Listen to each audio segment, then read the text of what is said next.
Le cœur méchant ou encore la méchanceté appauvrit l'environnement.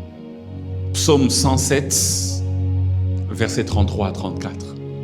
La Bible dit dans Psaume 107, il faut souligner, on doit prier même pour nos pays par rapport à ce psaume. Psaume 107, 33 à 34.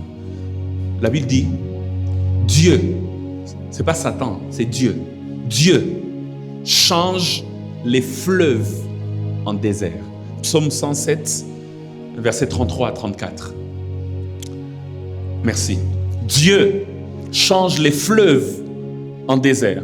Et Dieu change les sources d'eau en terre desséchée. Pourquoi? Verset 34. Verset 34 rapidement. Le pays fertile devient pays salé à cause de la méchanceté de ses habitants. Ça veut dire quoi? Quand le cœur des gens dans un pays, dans une ville, dans une famille, quand le cœur est méchant, ça appauvrit l'environnement. Dieu change les fleuves en désert. C'est-à-dire le rafraîchissement est parti, c'est devenu un désert. Désert, c'est l'état de manque. Il y a détérioration de la qualité de vie. Dieu change les sources d'eau en terre desséchée. Le pays fertile, un pays qui était fertile, qui donnait du fruit, l'économie avançait très bien, tout le monde était gentil, d'accord, tout le monde était content. La Bible dit le pays fertile devient pays salé, plus de fertilité. Le sel dans le sol brise la fertilité. Une terre salée ne produit pas de fruits. Donc on dit le pays fertile devient pays salé, ça veut dire le pays fertile qui donnait du fruit devient un pays qui ne donne plus du fruit. Pourquoi?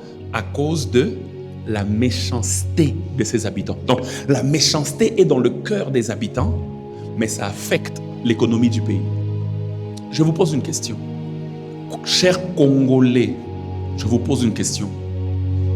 Si notre pays est si pauvre, malgré la richesse de son sous-sol, n'est-ce pas une indication que nos cœurs sont méchants? La Bible dit que quand le cœur est méchant, Dieu appauvrit l'environnement. Vous vous rendez compte que toutes les stratégies que vous faites pour avancer, ça n'avance pas. Peut-être qu'il faut d'abord que nous puissions commencer par changer l'état de nos cœurs.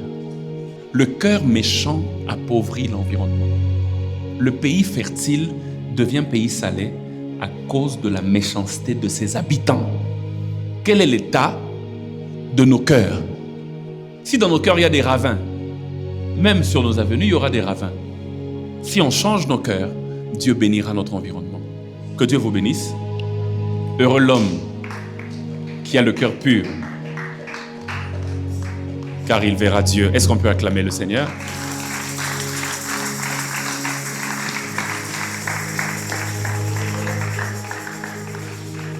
Heureux ceux qui ont le cœur pur, car ils verront Dieu. Heureux ceux qui ont le cœur pur, car ils verront Dieu. Heureux ceux qui ont le cœur pur, car ils verront Dieu. On va incliner nos têtes en prière. Heureux ceux qui ont le cœur pur, car ils verront Dieu. Dieu regarde le cœur. J'aimerais que tu élèves ta voix et que tu commences à prier pour ton cœur. Il nous reste 10 minutes. Commence à prier pour ton cœur. S'il y a moyen de te repentir devant Dieu, repens-toi devant lui. S'il y a des choses, il y a une haine que tu as développée contre quelqu'un et tu dis, Seigneur, enlève toute trace d'impureté dans mon cœur.